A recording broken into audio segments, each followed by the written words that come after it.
Welcome back to Illini Drive. Feels good to say that. I'm your host, Josh Peitsch, joined alongside with Gabby Hajduk. Gabby, we haven't done a show together in a week and a half or 2 weeks. We've been apart for almost 2 weeks now. Feels very abnormal. I see you just as much as anyone on campus usually. Yeah, it's been a minute. So. It has been a minute. New hair? New hair. You like it? I don't know. I like it. It's okay. For those that can't see, Gabby's hair is brown now. I like it. I think it looks good. I thought you were going to look a lot different, but like you don't. And that's a good thing. Well, brown's my natural hair color, so yeah, it makes sense. I can see it. Yeah. I mean, it is what it is. All right. This is a sports show, but sometimes we don't start with sports. No. Gabby, what's happening tonight? Oh, what's happening tonight, you ask? The Bachelorette. The Bachelorette is happening tonight. Shout out LeBron James for ending the finals, because if he didn't, Bachelorette would have been pushed to next week. I've been really mad. So shout out LeBron for that. Anyways, Bachelorette starts tonight. Bachelorette was supposed to air back in the spring. Bachelorette never happens at this time. There's usually nothing at this time. Bachelor usually starts in the winter. So abnormal time, unprecedented year for everything, including the Bachelorette. I kind of gave a quick breakdown last week with Brendan, but I'll give a little preview today because Josh doesn't know much either, and I'm going to force him to watch it with me this season. So Josh is going to become... After this week. Yeah. He's busy tonight. Whatever. Fake. Anyways, so what we know, right. what we know is Claire Crowley is the Bachelorette. She's 39 years old, which is the oldest Bachelorette ever. ABC got a lot of like criticism because, not that I think 39 is old, but apparently a lot of viewers do for the Bachelorette. So about a week or two into filming, I guess this is all what we think happened, Claire found the one she wanted to be with. She found the man. She didn't want to do the show anymore. She wanted to be done. She wanted to move on with her life with this man. Okay. So they bring in Tayshia Adams, who was on Colton's season. Really liked her on Colton's season. Very big personality, pretty girl. Also the second Black Bachelorette. So shout out that. So apparently she comes in and then takes over the rest of the season, but she gets Tayshia's like leftover or Claire's leftover guys, which seems a little bit weird. Are they going to be all old then?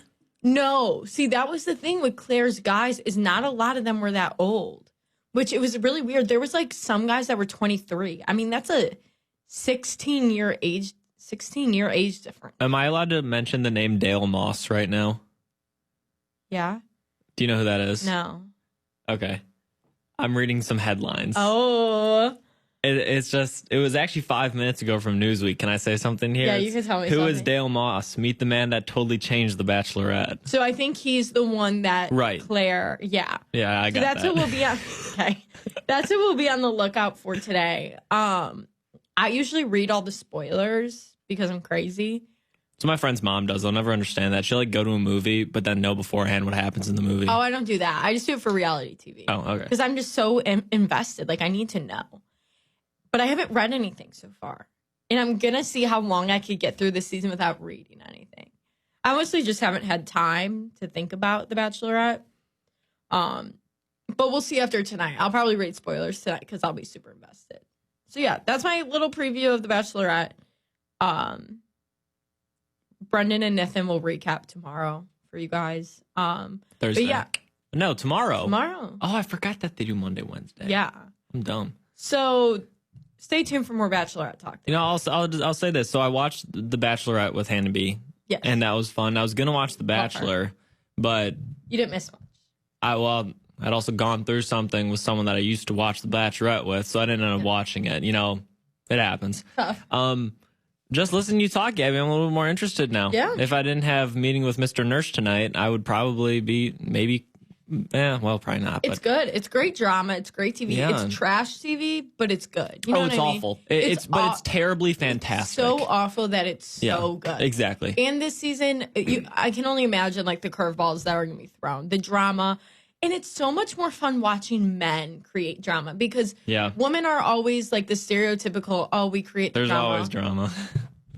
But when men all get in the same house together, going for the same woman that they all want, ooh, that's when the best things happen. The men are the most dramatic. Men on The Bachelor are more dramatic than women on The Bachelor. All right, Gabby, I'll say this. Tonight, I obviously can't watch, but I will read about it. I will hear something from my friend Annika. You know Annika. Yes. She'll tell me about it, and we can talk about it on Thursday. For those that listen to this show, we're going to open pretty much every show with The Bachelorette now. I've never watched an actual full season. I only picked up The Bachelorette with my ex with about 7 or 8 episodes left, I think. So I've never watched the full season before. You're going to watch the full thing this year. So I'll watch it this year, and you'll get credit for it. So when I go home to my fraternity house and accidentally talk about The Bachelorette, it is on you. Okay, that's just wanted to put that out for the record. I'll take responsibility. Whatever comes my way happens. Fantastic. All right, so to get into the show today, we've got some Illinois basketball news. They were originally supposed to play in the Emerald Coast Classic. Did I get that right? Yes. They dropped out of that because it got canceled, and they scheduled their own little in-house tournament, which we thought was going to be the replacement for it. It's not. I'll get to that in a second, but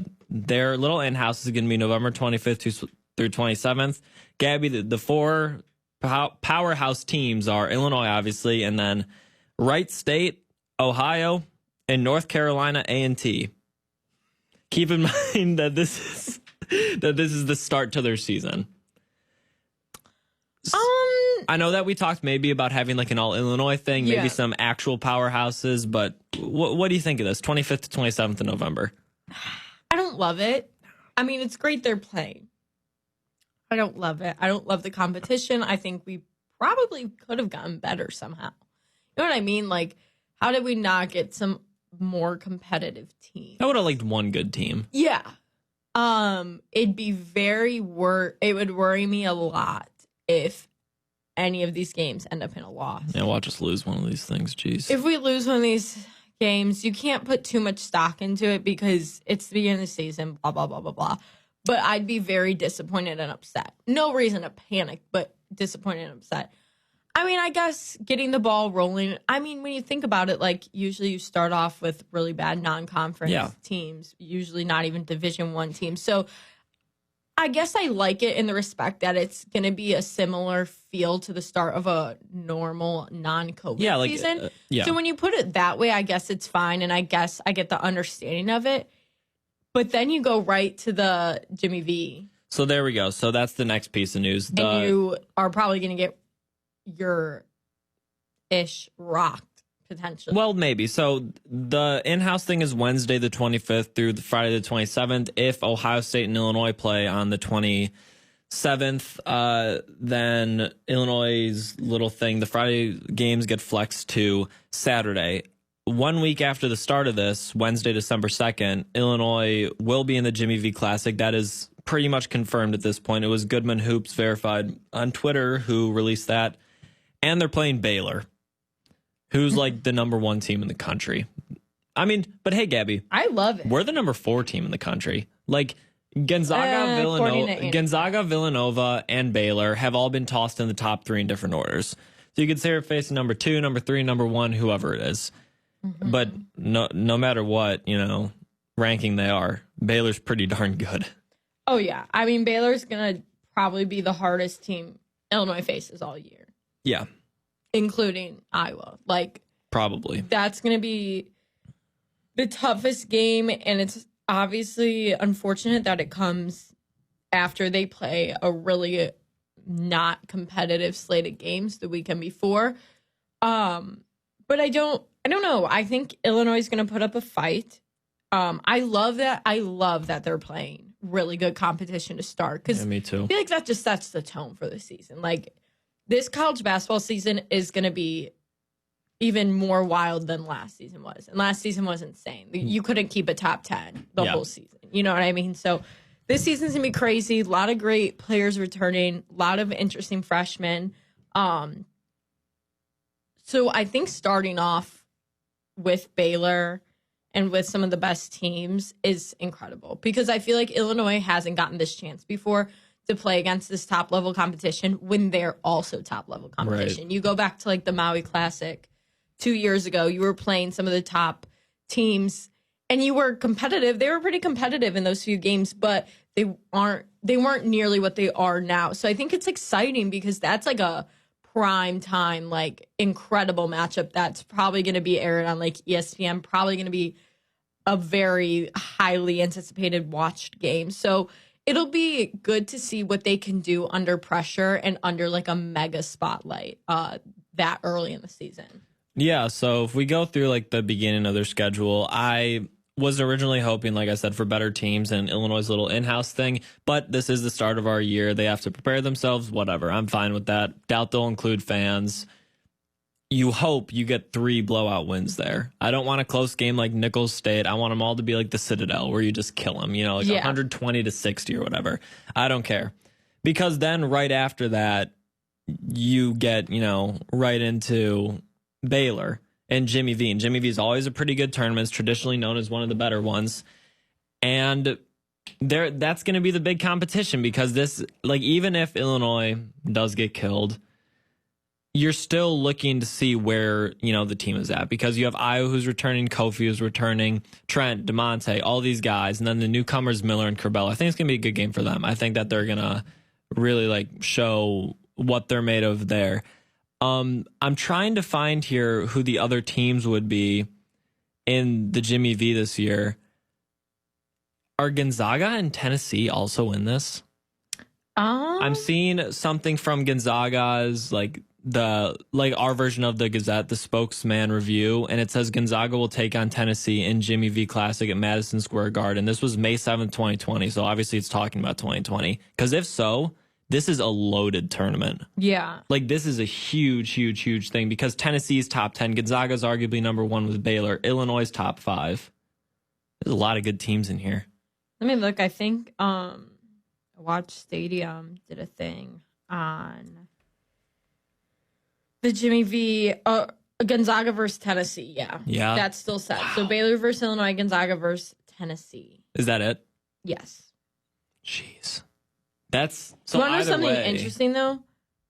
Champions Classic is supposed to be Michigan State versus Duke and Kansas versus Kentucky. That's also a great Gabby, I'd argue this is better. You have arguably number 1 and 2 in the country, arguably number 4, and Tennessee's been as high as 7. You have 4 of the top 7 teams in the country all in one little thing. Illinois could go 0-2 that weekend and still feel great for their chances in the Big Ten.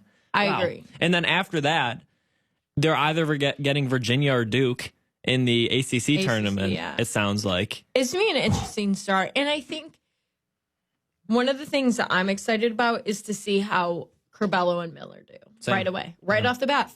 Obviously, I don't know if they'll start right away. I keep saying it'll be interesting because all of this is so interesting. How is Underwood going to have his starting lineup? Who's he going to play? Who's first off the bench in these it's good to have these crazy possibilities matchups. Though. So I'm hoping Underwood gives Curbelo and Miller a lot of playing time that first weekend to get them comfortable in the system and comfortable in gameplay. And then it'll be real judgment time when it comes down to Baylor or Duke or, whoever they're going to play in the ACC thing. So I think this is a really good test to see where those young guys are at and then to see how they fit in with Io and Kofi because it's obviously the center of the team. We know that. The team runs through Io and Kofi. How can Miller and Curbelo fit? And I think we're going to get a really good taste of that. If they don't play well those first couple weekends, I am not going to be worried at all. No. Because A, you're playing some of the best teams in the country. B, you're freshmen. C, it's the first couple I mean, we saw, last year, they got smoked by Arizona, who I think we would have beaten at the end of the year. They lost to Miami, who they were down 27-2. That was terrible. Never and then we turn around a couple days later and beat Michigan at home, and that's when we started making a name Illinois started making a name for themselves. Yeah. So, I agree with you. There's a lot to look out for. I think that for the freshmen at first, my prediction is that Curbelo's going to shine out a little bit more than Miller, but as it goes on, Miller's going to, become the alpha of the two. But definitely I would expect a little bit bigger of a performance out of Curbelo, and then Io and Kofi too, because I don't know if you remember, Gabby, but at the beginning of the year last year, Io was not fantastic. No. It was during the middle of the year when he started hitting his clutch shots, especially in Big Ten play, when he showed out. And then Kofi, I feel like Kofi's pretty consistent guy. He had a couple games where he struggled, I think Michigan last year, but I think Kofi will just play like Kofi. Wouldn't be surprised if he's got a little bit of nerves now that he's made such a big name for himself, but not a lot, but I think it's really exciting that we can even talk about this. 4 teams in a top 7 in the country, and we're one of them. It's pretty cool. It is really cool, and I think I'm very excited for Underwood. I think Underwood is a phenomenal coach. I think that was 100% proven last year. Yes. I know a lot of people doubted him the first year or two because obviously things didn't go as planned, but you need time. You need time to reset the culture, reset the locker room. We saw that last year. We saw him able to adapt last year in the middle of the season, switching around DeMonte, doing what he did with Georgie, having Trent and DeMonte be so good on defense. So I'm excited to see what Underwood's going to do. He has so many weapons to pick from. He has so many different... He could literally play like any scheme he wanted offensively. Like he could play big, he could play small, he could play heavy guards. Like he has so many options because there's so much talent and this team is so deep. Obviously, I don't want to hype everything up too much because to go like middle of the pack. You in the Big know what I Ten. mean? Like for someone to like choke every game. But I think it's exciting, and I just can't wait to see what Underwood decides to do with the starting lineup and who's like. I know we've talked a lot about like starting lineups, but it isn't every year where you start the season off with this many good games and this level of competition. So Underwood needs to be ready to go like day one. Like we need to be ready. This lineup needs to be set. And we need to have like a steady like 6th, 7th man off the bench. So I'm excited to see who that is. Again, I really hope he gives some of the younger guys a lot of playing time that first weekend because I think that'll ease those first nerves of playing, your first college game. And then hopefully they're pretty solid against literally the top teams in the country. Yeah, I think it's awesome to have this much depth. My dad, who went here, compares it to 2005, and he thinks we might even be deeper this year than we were then. So that'll tell you all you need to know about the depth of our team. But yeah, Underwood's got a lot of possibilities. He's got like, Gabby, you and I have even gone over like 7 different starting lineups we could see. Like you have them with Georgie, Hutcherson, Miller, Curbelo, DeMonte, so many different guys interchanging with a bunch of people. It's great. And then just as far as Brett Underwood goes, I want to bring up like when he got hired here, he called Illinois a diamond in the rough. In his first year, he lost Jeremiah Tillman. Trent came, Pickett left, and DeMonte came, I think, and that was it. Because now his first-year guys are seniors, yes. And then even the next year, I came here for my visit, and I was talking to Eli Schuster, former editor of the Daily Illini, and he was like, sometimes I feel like I hate Brad on Tuesdays and I love him on Thursdays. But after when you were a freshman and then last year, I don't think anyone surrounding Illinois can say many bad things at all about Brad, let alone not like him. I haven't talked to one Illini fan that doesn't like Brad. I think he's the perfect fit for us. If you don't like Brad Underwood as a coach at Illinois, you're not smart. You have serious analytical problems. Serious issues because not only has he... Well, I mean, his list can go so long when it comes to assistant coaches, when it comes to recruiting, when it comes to... My biggest thing with him is he showed he's willing to change his style of play and he's willing to adapt. That's the hardest thing, I feel like, as a coach at this level, is you're so set in your ways. You want your ways to work and you want what you plan to work. It doesn't sometimes. And a lot of coaches aren't willing to change things. They just want to keep forcing. So I think that's the biggest thing with Underwood is he's willing to adapt. He's open to change. And he's just created, I would say, one of the best team chemistries in the country right now. I mean, the locker room that was left for him was so dismantled and so all over the place. There was no team chemistry. There was no trust, no reliability, no accountability.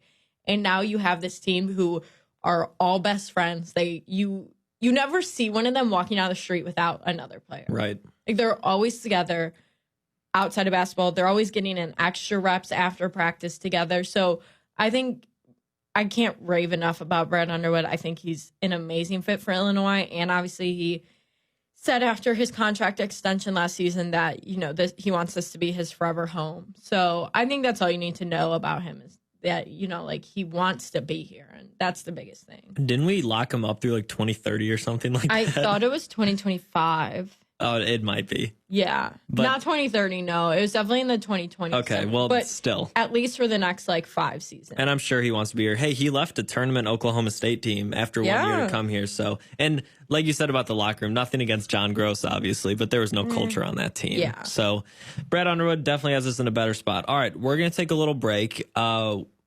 When we come back, there's a little bit of NCAA news regarding winter athletes. So that'll be next on Illini Drive.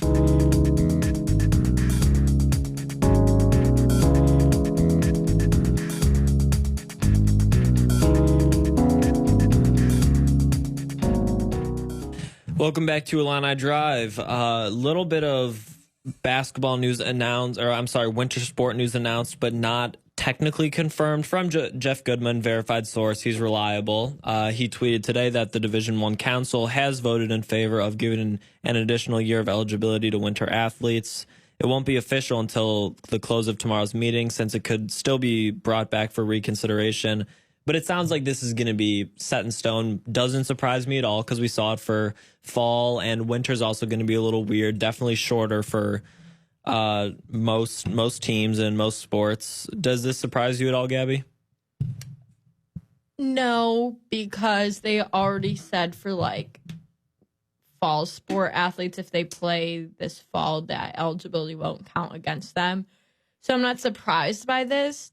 I didn't expect the news to come this soon. Obviously, it's not confirmed yet, but we think it will be tomorrow. Trent Frazier, year 5? Georgie Bashanas-Villi?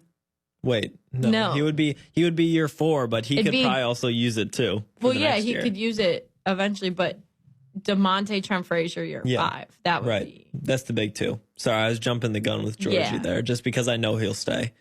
But I mean, if you're Trent and DeMonte, no disrespect to either, but you're not going pro. Trent might think he is. You could overseas potentially. I think they're both defensively good enough to play overseas. Not sure the consistency on offense, but if you're both of them, what's next after this? Unless they're eager to get into whatever career choice they're going for, I'm not sure the path either of them are trying to take when it comes to that. But why wouldn't you stay an extra year? Play with still 2 amazing guards, hopefully, in Miller and Curbelo, because obviously we're assuming Kofi and Io are going to be gone after this season. But why not? Why not? Unless, like I said, you have your career path set, you have a job lined up, an internship. Why not do a grad school year at Illinois, one of the obviously top universities in the country? I don't see many downsides. I think that DeMonte is definitely not going to be able to make the NBA without some sort of remarkable jump this year. I love him as a player. DeMonte is one of my favorite guys to watch on the team. So for someone like him, who he probably could play overseas, DeMonte seems like a very smart guy, someone that could also benefit from going to grad school at one of the top public universities in the nation. I really think that DeMonte would at least highly consider it, because he could benefit from it a lot. And now Trent, on the other hand, probably a little bit more skilled as a player, but also not, again, unless a huge jump comes his senior year. Don't expect him to get drafted or be able to make the NBA. He is a little bit better. I think that Trent loves being on the campus of U of I, and I think you'd agree with me, Gabby. He loves it here. He's kind of the man on campus. I think he really likes that. So I definitely would give at least a 40-60 chance that one or both of them stays. I think that they could, if they love this team and they have friends in them, and, Miller and Curbelo get close, or if they still love Georgie, who we know will be here, not only I think would they just enjoy being here, they could be a part of, once again, a really, really good Illinois team. Imagine if Mac Etienne comes in there then, and they have a big guy to play with too. You could be right where you were a year from now in this situation, top 10 in the country, arguably top 5. Maybe they will stay. I think an interesting, and I'm sure we'll get more clarification on this, but what happens scholarship side? Right. Because if you're assuming if you're Underwood, you assume next year you would have, before this, you would have 4 people gone. DeMonte, Trent, Kofi Iowa. Just put their names together. And then you only have right now Luke Goody coming in. Yeah. So you would have 3 scholarship spots open, correct? Yeah. Nice doing that math right. So if Trent and DeMonte were to both stay, you'd only have 1 open. Obviously, the recruiting situation for Illinois isn't the best right now. Yeah. They're probably going to miss out on Bryce Hopkins, like the 4th or 5th guy they've missed out on. Probably. But they are making a run for Mac Etienne, which could fill that last scholarship spot. But then if you try, you have to assume they're going to try and grab another wing in the transfer market. Mm-hmm. And obviously a center if Mac Etienne doesn't come. So I don't know. That puts a lot of question marks there. Obviously, nothing I'm sure Underwood is too worried about right now. They'll make it work, whether they maybe take like a Brandon Lieb off scholarship or something like that. I'm sure they can figure something out. But that team could be pretty dangerous if Trent and DeMonte stay because you're returning your 2 defense. That's the thing is like after this year, you need someone to step up defensively if Trent and DeMonte were to both leave.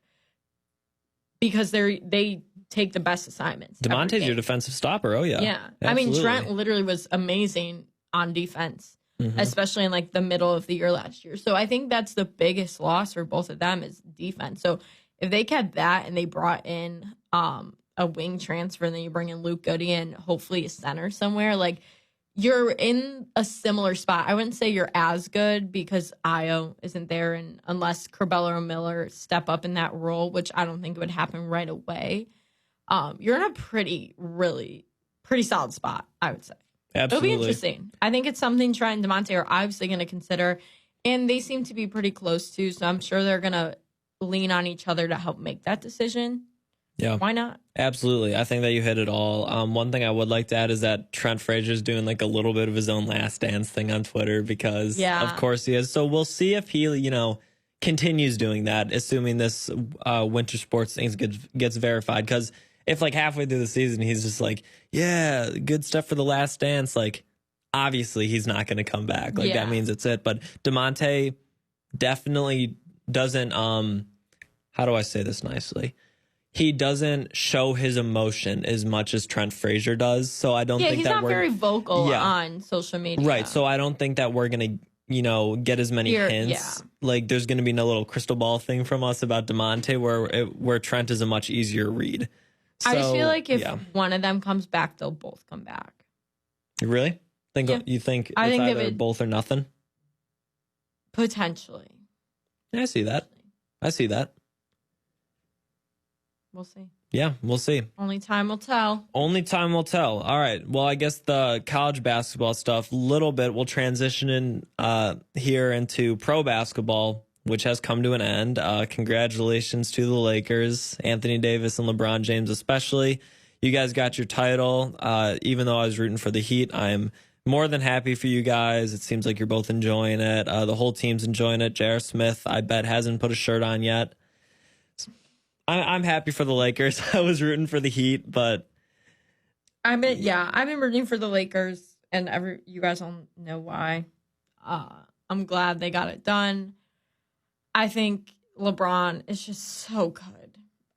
I'm not gonna have the GOAT conversation because I think Michael Jordan's still the best. Heck yeah! But LeBron is obviously the GOAT right now, and he's the greatest of this era. And it's just cool. I was talking about this with Brendan, like.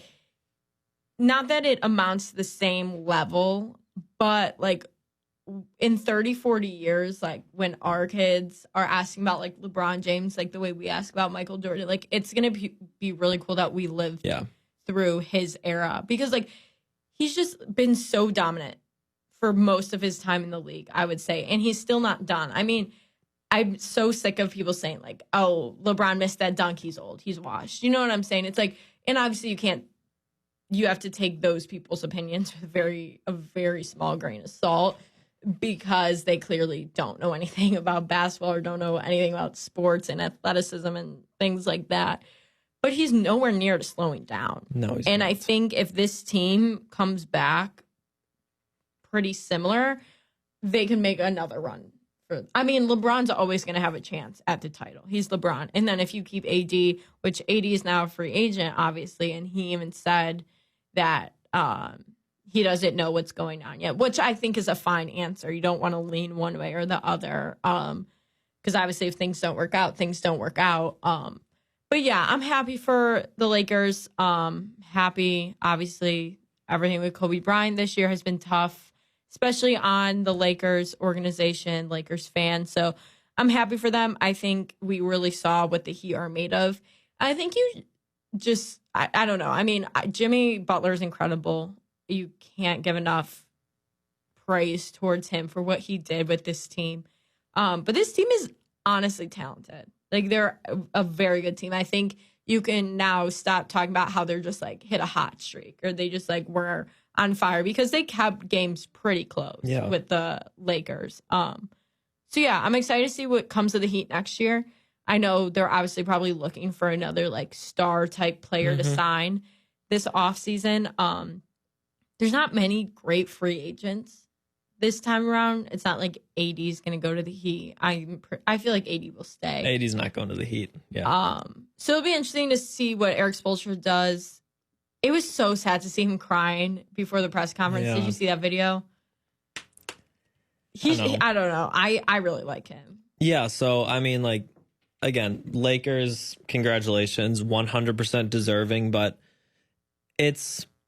we kind of expected this from them, right? Like, a lot of people, high majority of people had the Lakers in their championship conversation. No one had the Heat at the beginning of the year, probably even entering the bubble in their championship conversation. I will say this every single time and admit that I was wrong. I thought that the Heat had the chance at getting a lottery pick at the beginning of the season. I thought that Jimmy Butler was not going to be able to handle being the one star on his own team. You know, the Bulls, it was kind of like a mess. They were the 8th seed, and then he had Cat in Minnesota, and then he had Embiid and Simmons. But this was the first time he was really like all alone. Obviously, the emergence of Bam Adebayo throughout the season helped with this, and Goran Dragic had a good year. Hero was a young rookie. Robinson is a nice story, but to me, this all revolves around Jimmy Butler. He only averages 19 points a game, something like that. But every single one of his coaches and teammates has said, doesn't matter how much he scores. He influences what happens in that game so much just by being there and playing the way that he does. So Jimmy Butler, congratulations. I think that you should be. Did he almost average a triple double in the finals? He had like 28, 9, and 8 or some dumb number like that. He was awesome. So a lot of people are saying Jimmy, you know, if they want to win the title, he's going to have to be like the number 2. I think if Jimmy was the number 1 and there was a number 2 that was just like maybe a little bit not as good, but just like a little bit less than Jimmy, and then Bam Adebayo, 100% championship contenders. If they got like a very good guard, I don't know who it would be. Maybe like obviously he's not leaving the Celtics, but like a Kemba Walker type guy. Okay. Absolutely. I think the Heat could win a championship. Yeah, I think Jimmy needs to be the number 1. I agree. Especially with the Heat. Yeah. But yeah, I was impressed by Bam Adebayo. Even Brendan will tell you I was hating on Bam a little, but he proved himself. He did really well this whole playoff. But I just want to literally just say thank you to the NBA for somehow getting through this bubble season with 0 cases. And obviously they were on pretty strict lockdown. But again, go NBA. Go NBA. That's all I have to say, because the NBA have been at the forefront of handling this pandemic when it comes to sports. They've been at the forefront of social justice issues. They've let players speak their mind. I love the NBA. I think NBA is probably just under the WNBA. I would say the NBA is probably the best sports league in the country. I think WNBA is obviously so overrated or underrated. Oh my gosh, overrated. I think the WNBA is still such an underrated league just when it comes to the things these athletes do for our country and just their talent level. I think the WNBA is incredible. They're definitely at the forefront of advocating for voting, social injustices, things like that. But the NBA is right behind them. They're a very progressive league. And I think you just have to appreciate the things that they allow their players to do. Yeah, no, I totally agree. I went home and voted this weekend. I didn't write in his name, but like Adam Silver for president. I mean, the way I'm he down. like his plan for all of that, and now him giving like all of his workers $1,000 bonus or something like that up until like Thanksgiving or Christmas. Like Adam Silver is far and away, especially with what we've seen out of Goodell and Manfred recently. Like he's the best commissioner in the league. And I'm sorry, in sports right now. Like, there's no doubt in my mind. Adam Silver is such a great guy. So you're right. I'm happy you brought that up because I probably would have forgotten to. But yeah, Adam Silver did a fantastic job. I mean, 0 COVID cases. They had family come for the playoffs in quarantine. Still no one brought a case there. No workers, no anything. If someone There left was like that one girl situation at the very beginning of the bubble. And that was it. And like, whoa. And like when someone would leave the bubble, like Lou Williams, like some things I want to say right now that I probably can't say. A couple of his nicknames. Yeah. And he made him quarantine. He kicked him out. He didn't let him play. Yeah, no. So, good for the NBA. Yeah. The NBA. It probably screwed with the Clippers dynamic a little bit. Just trying to make every single excuse I can for the Clippers losing to the Nuggets. Yeah. But Okay. no, Adam Silver was fantastic. Last thing I want to say before we head to break about the Heat going forward. I will say this. If the Heat keep the exact same lineup and the NBA goes back to no bubble, playing in home stadium, maybe like 15% crowds, I don't expect the Heat to do this well again. I will say that. I think that they benefited from the bubble. I know you said it before, like they kind of did catch a hot streak. I don't know. After they lost that last game to the Indiana Pacers, to get the 5 seed, and Indiana got the 4 seed, like the last regular season game, quote unquote, or playing game in the bubble. They destroyed the Pacers. They swept them. They beat Milwaukee in a gentleman's sweep, and they really handled the Celtics too. And they took the Lakers to 6. So that seems a little bit too long to me to just be considered a quote unquote hot streak. But I would be very surprised if they won the East next year in a regular year. I agree. Unless they get someone like pretty big. Maybe like DeMar DeRozan will sign with them. Except for him and Jimmy Butler are kind of similar play types, so maybe not. I don't know. Going to be an interesting year. All right, we're going to take a little break. Little football recap when we come back.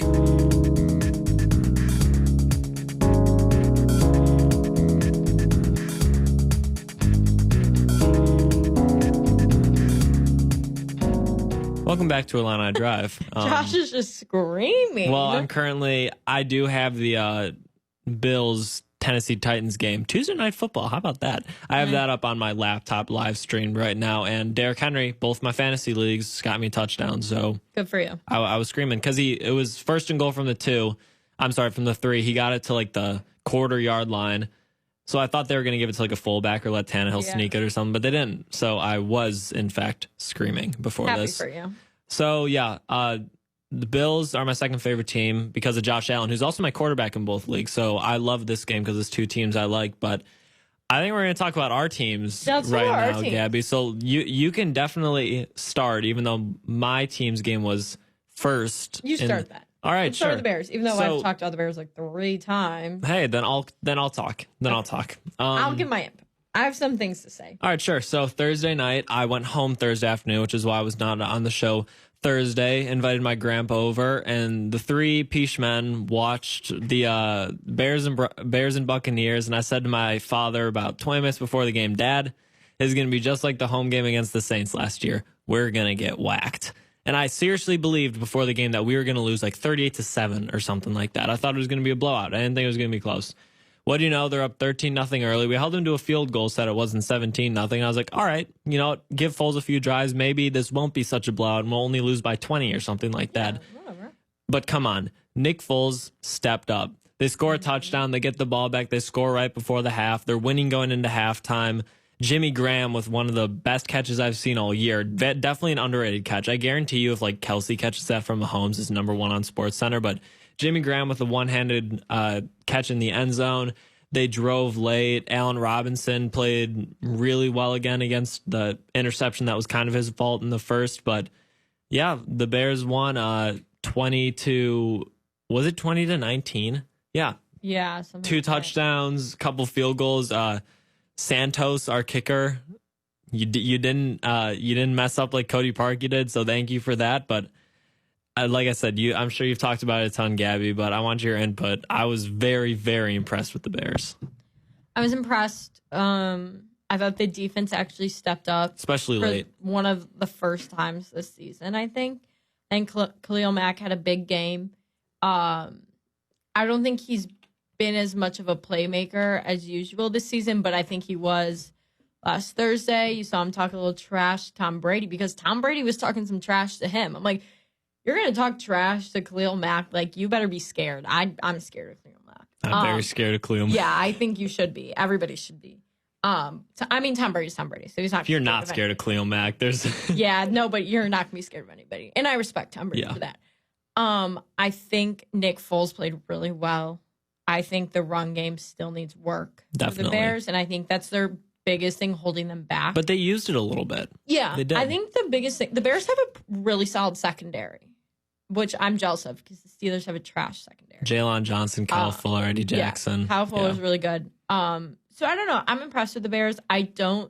Their record is a little better than I think they really are, which same with the Steelers. So wins are wins in this league. Wins are wins. So you'll take them. I like Nick Foles.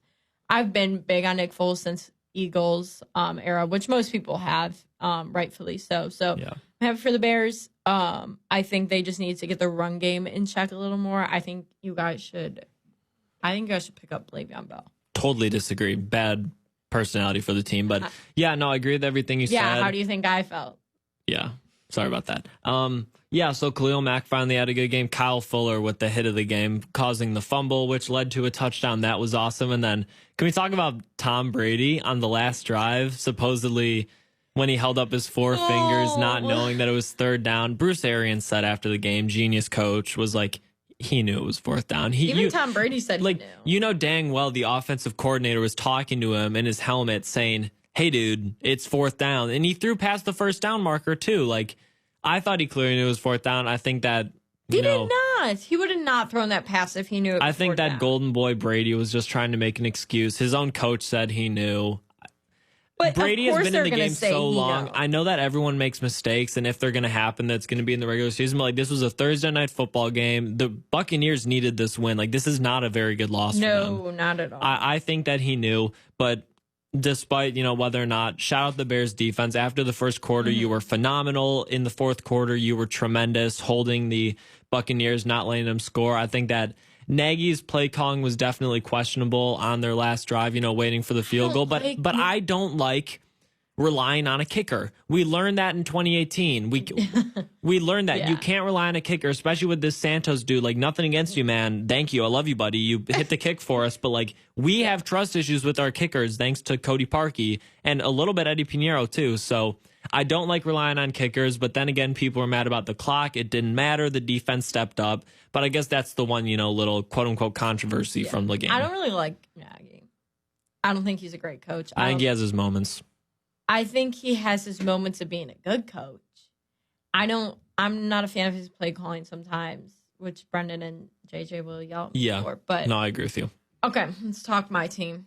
Okay. Are we not done with the Bears? I thought we were done. No, I thought that we were just going to kind of slide into it, but okay, sure. Go. Eagles. Steelers, Eagles. You guys beat the worst team in the league. Nice. Not the worst team. Jets are the worst team. Jets are the worst team. Yes, the Jets are definitely the worst team. They're going 0-16, by the way. Yeah. Tank for Trevor. Anyways, I wish we were taking. Remember when people said tank for Tua? Tank for Tua, yeah, no. Tank for Trevor. No. Steelers, what do I have to say about the Steelers? Freaking pick up your secondary, please. Pick up your secondary.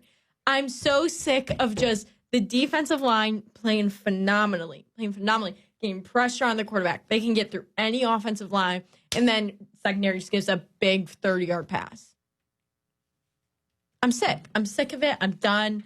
I'm done. I'll go play cornerback if they need me to. Defensive coordinator Gabby. Yeah, Minka Fitzpatrick has not played well. No, he hasn't.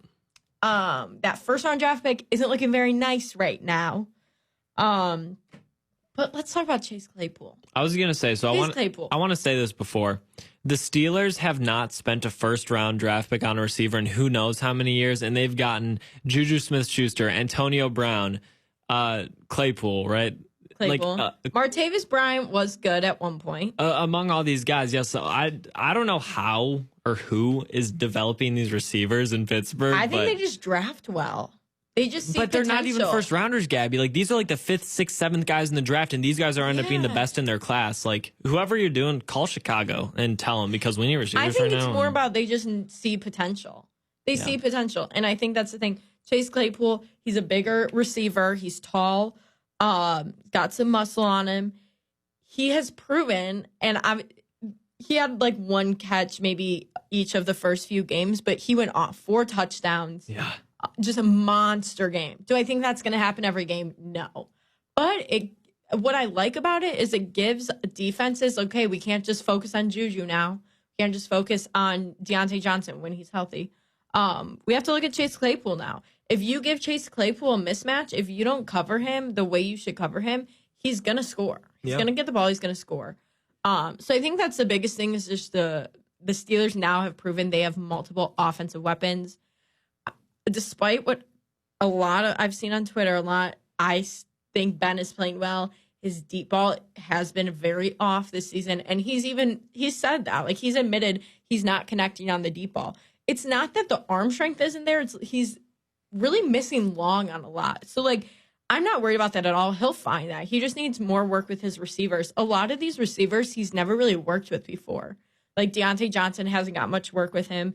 Neither is James Washington. Obviously, neither is Chase Claypool. Juju has, but obviously Juju is going to be double covered and everything. So I think Ben and these receivers just need a little more time to get in the groove of each other. But I'm not worried about Ben at all. I think he has a really good completion rate or completion percentage. He's doing very well. So I'm not worried. It's just the secondary to me, and our run game's inconsistent. But I think they played a great first half against the Eagles and then just completely like fell apart at the end, which they always do. They never play a complete game, and not all pieces of their team ever play well at the same time. Yeah, but they've also haven't played great competition. As far as Ben's arm goes, it's expected because we're seeing the same thing with Drew Brees right now, right? They're kind of winning games still, but these old quarterbacks that are usually reliable and accurate, as Ben is, like, you know, they're going to lose the arm strength this year. Pittsburgh is undefeated, correct? Correct. 4-0. Terrible schedule so far. Awful. Terrible. Yeah, awful. So they're not going to stay undefeated. Sorry, Gabby. But no, they obviously, won't. Yeah. So I'm worried about the Browns this weekend. Yeah. Are you guys at or at home? Home. But I feel like the Browns are the first good team right now. I'm not saying the Browns are a good team. They're playing really well right now.